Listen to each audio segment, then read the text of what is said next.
It's another drama-filled day in the comic book industry. Of course, we've been following the story all week about the comic shop owner who called out the woke comic writers who were just making self-inserts and destroying the beloved characters of Marvel and DC.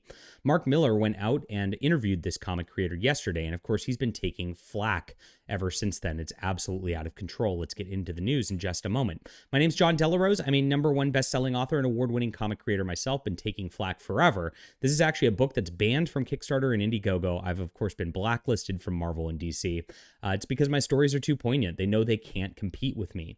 And so here it is. I have Top Grift right now on Fund My Comic, which is a website which is devoted to free speech of comic creators and allowing us to make our books without censorship. So please check this out. Support our product today. Support our comic book. It's got art by Mike S. Miller, who did DC's Injustice. It is a top tier book, guys. You're not going to want to miss this, and there's only 8 days left. Thank you so much for your support so far.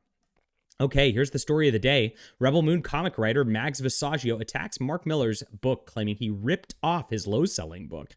This is really funny. So here's Mark Millar, and he supported retailer went viral with a video about the comic industry problems. Since then, he's been taking heat from other comic professionals, including Brian Mags Visaggio, a trans writer working on Zack Snyder's Rebel Moon comic adaptation. And this is by me, by the way. If you look at a lot of the stuff out there on YouTube, I gotta say, I just gotta give myself some props sometimes. Most other YouTubers are reading other people's articles all the time. I'm the one who actually sources these articles, and even if I don't write them, oftentimes I'm giving the leads to the people who do, because I'm on the front line of journalism here. So do make sure to hit the like and subscribe and join the channel, because we are the front line of comics reporting and the most trusted name in comics news. Glenn from the Comic Book Palace in Massachusetts, from his, one of his long-form videos about comics, went viral earlier this week. He complains about Marvel and DC writers making self-inserts rather than writing beloved characters. And here it is. He gets a beautiful interview with Mark Millar. If you've not watched this, definitely go to the Fandom Pulse and check out this video right here, because it's amazing. They did a great interview about the problems in the comic industry, the proposed fixes, and things like that. And here's where the cancel culture starts to strike again. Mark Millar calls them cancel pigs, and I believe this is true. There are little piggies out there on the internet just oinking. And so here's one, Daniel Kalbin, who is writing comics. The guy barely succeeds in comics whatsoever. He should not be attacking Mark Millar. Look at this. Surprise, surprise. MM. And Clownfish TV pointed out that he's literally being Voldemorted, where you can't even say his name at this point. This happens to people a lot. We see this with the Comicsgate hashtag, where they put stars in for the letters, and people do the same thing with Vox Day. They won't talk about him.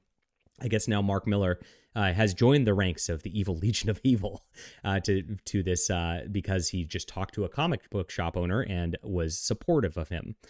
So he's saying he's playing to far-right culture warriors. Wow. Just more of him turning into a far-right jerk. This is pretty funny because Mark Millar said he's a socialist many, many times. He's not far-right whatsoever. It's just ridiculous. And so Mags Visaggio then chimed in, and this is where it gets really bizarre. Mags, of course, loves to insert himself into everything. He's a narcissistic, a crazy person who, of course, gets clout just because, he dresses like a woman. And that's really what it is. So here it is. I will say this. I don't do things like what Marvel and DC publishes. That's on purpose because they're already doing it. I'm not at mainstream taste, and I probably never will be, but all the better. I go down spicy rather than bland. Wow, slay queen. Mark Millar literally ripped it off with Space Bandits. It doesn't elaborate what it is, but Mags is obviously talking about his own book here. And of course, who knows? Obviously, Mark Millar is not ripping off Mags. Come on. Nobody's reading Mags' books. As Mags says here, weird if it's an unreadable book nobody liked. And this is the funny part here. They always self-own when they do this stuff. This comic book shop pro, of course, is talking about people doing weird self-inserts and making them lousy. Well, the people who are getting grumpy about it, like Mags, are self-outing themselves, because it's not like he named people. He just said in general, this is what's happening in the comic book industry. And people like Mags jump on board and get mad about it. Well, Mags, you just admitted that that you're putting in these lame self-inserts. At this point, Mags also admits that his books are unreadable and nobody likes them. And this is maybe why you're begging for money on Cash App on Twitter all the time. This is a new thing. Recently, Mags posted this just a couple weeks ago, begging for rent money on Cash App, saying he couldn't pay his rent based on things. This is after months of bragging that he's writing for Rebel Moon. So I guess Zack Snyder's not paying that well for the script in order to give Mags a living wage. And that's kind of what's going on in the comic book industry. When you go back and listen to what Mark and Glenn talk about, the people who are writing these scripts are not making good enough money to bring in real talent. That's why the crappy talent is on these books to begin with, because the only people who would do so, who would write and not actually want to get paid for their efforts, are people desperate for clout. And those people are just parasites on the industry. They're not actually talented people like Mark Millar used to be. All right, leave a comment down below with what you think about this, my friends. Hit that like and subscribe button and make sure to back Top Grift. Appreciate you being there.